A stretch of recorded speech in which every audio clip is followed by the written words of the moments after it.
Je suis curieux à propos du fait de réprimer ses émotions. Ce que je retiens de ce travail, c'est que nous avons des émotions négatives.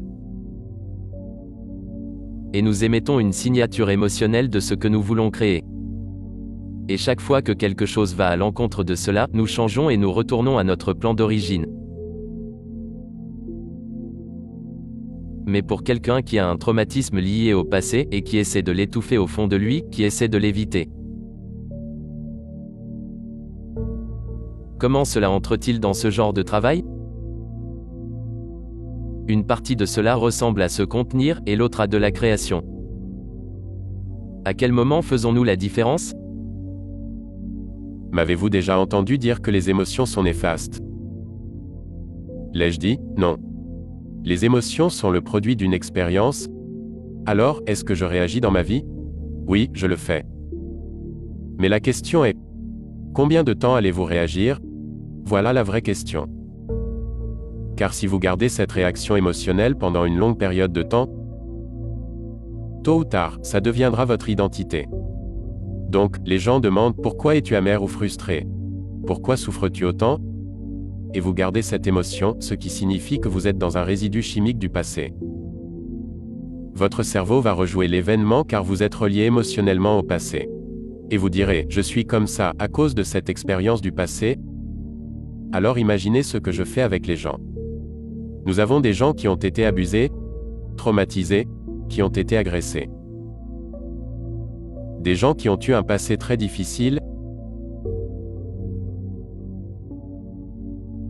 Et m'avez-vous déjà entendu dire de revivre l'événement? L'ai-je dit une seule fois? Jamais nous devons revisiter le passé, car une fois que vous le faites, vous ouvrez la boîte. Ce que nous devons faire, c'est de surmonter l'émotion car c'est tout ce qu'il reste de l'événement. Vous asseyez une personne. Et au moment où elle s'assoit, que pensez-vous que le corps va faire?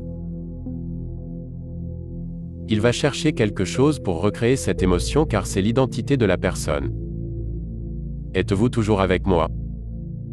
Donc, si j'inspire les gens à s'asseoir et qu'elles le font, et soudainement, elles se rendent compte qu'elles ont chaud. Elles sont irritées et leur estomac se tord. Et d'un coup, c'est un ensemble de sensations, de ressentis, qu'ils avaient appelé tout ce temps frustration. Mais ces différentes sensations, quand vous les nommez, deviennent des émotions. Mais ce ne sont que des sensations physiques. C'est de l'énergie bloquée dans le corps. Alors le corps cherche à repartir dans le passé et il croit qu'il est dans le passé. Vous me suivez? Donc, si la personne devient consciente que son corps fait cela, et de la même façon qu'on entraîne un animal, permet au corps de ressentir cette émotion, puis retourne calmement dans l'instant présent. Quand vous retournez calmement dans l'instant présent, le corps se plonge dans le présent et s'éloigne du passé.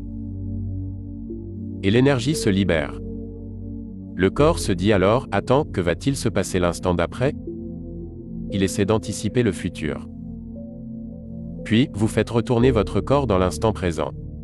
Et chaque fois que vous le faites, vous dites à votre corps qu'il n'est plus l'esprit, que vous êtes l'esprit. Et que vous serez plus fort que le programme. Ainsi, vous faites baisser l'intensité de l'émotion. Et quand vous brisez l'addiction à cette émotion, l'effet secondaire de briser cette addiction s'appelle la joie. La liberté. Le corps se dit alors, je ne veux plus jamais être tourmenté. Maintenant, est-ce que ça veut dire que vous ne devez plus pleurer sur les choses que vous perdez? Le chagrin est un processus biologique, c'est de l'élagage neuronal. C'est une mort des circuits, une mort d'émotions. C'est l'absence, le vide de quelque chose dans votre vie.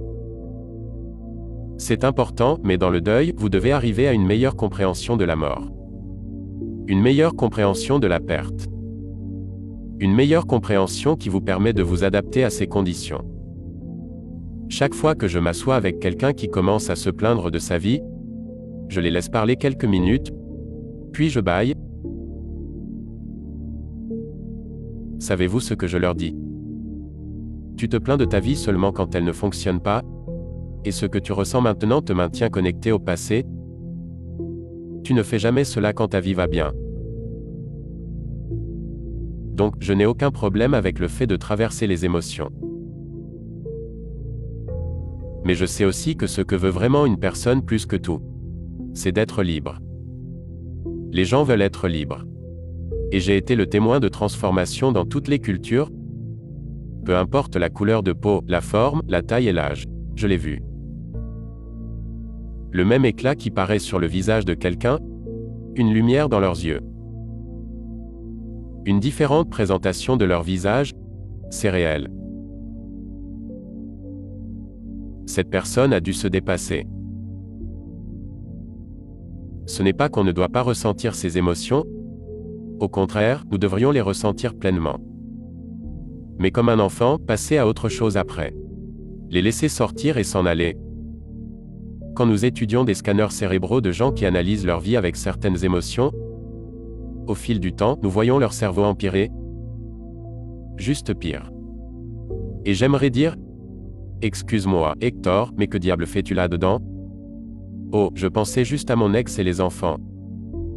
Eh bien, j'aimerais que tu saches que ça détruit ton cerveau. Et quand ils réfléchissent à cela,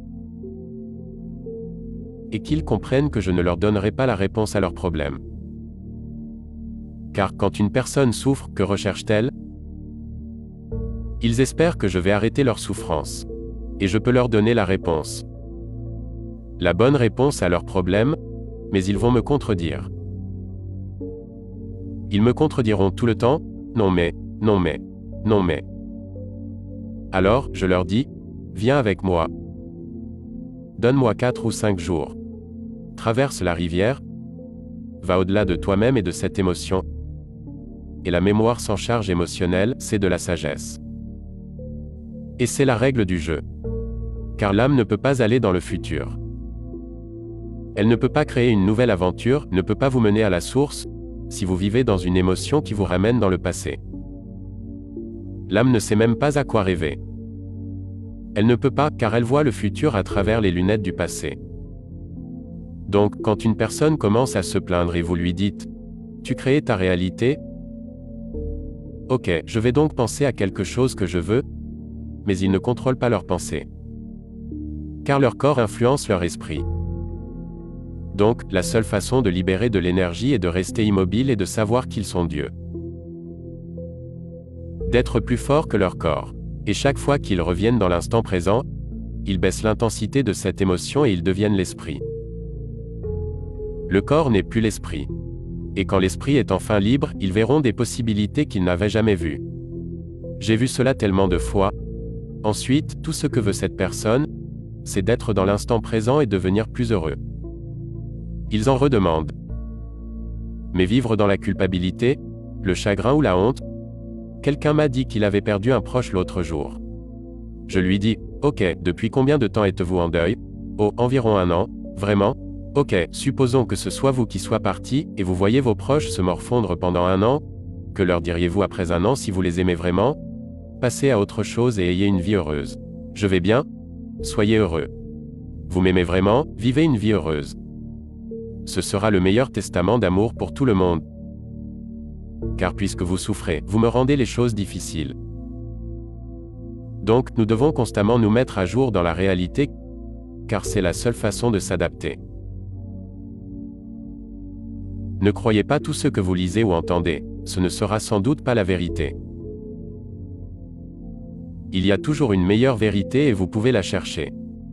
Sûrement que quelqu'un dans l'éternité a déjà eu le même problème que vous et moi, et ils l'ont surmonté. Oui ou non? Donc, étudiez cette personne. Vous voulez être riche? Alors étudiez des personnes riches. N'ayez pas juste l'idée que vous allez être riche. Lisez sur les gens riches et voyez qu'ils ont tout perdu et échoué 20, 50 fois.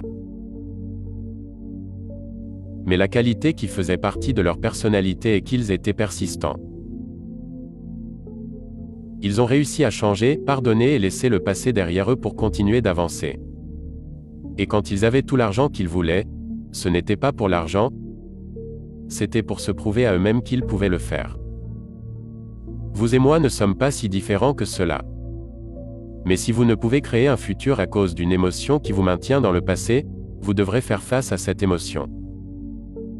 Quand vous vous asseyez et que votre corps ressent toutes ces sensations physiques, il devient vigilant, veut se lever et bouger. Et vous vous dites « Oh ».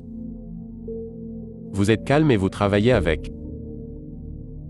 Vous admettrez que quelque chose de plus grand en vous sort de ce corps et se réveille. Et quand vous êtes capable de surmonter ces émotions, de vraiment briser l'addiction. Savez-vous que vous retournez dans votre vie en faisant face à la personne qui vous a maltraité? Vous verrez une part de vous-même que vous avez été et que vous n'êtes plus, et vous n'aurez rien d'autre que de l'amour pour elle. En fait, vous aurez de la compassion pour elle car vous réaliserez qu'elles sont bloquées alors que vous êtes maintenant libéré. Le vrai pardon, c'est quand vous ne prêtez plus attention à quelqu'un car vous avez surmonté l'émotion. Et cela leur permet de se montrer différemment à vous, car vous vous êtes libéré et vous les avez libérés. Et soudainement, la réalité commence à se déployer de façon mystérieuse. Et cette personne arrive et dit « Pardonne-moi, j'avais tellement tort », et vous l'avez déjà surmonté. Et vous dites « C'est bon, passe à autre chose, j'ai une nouvelle vie, je n'aurais jamais eu cette nouvelle vie si tu ne m'avais jamais déçu. Merci. »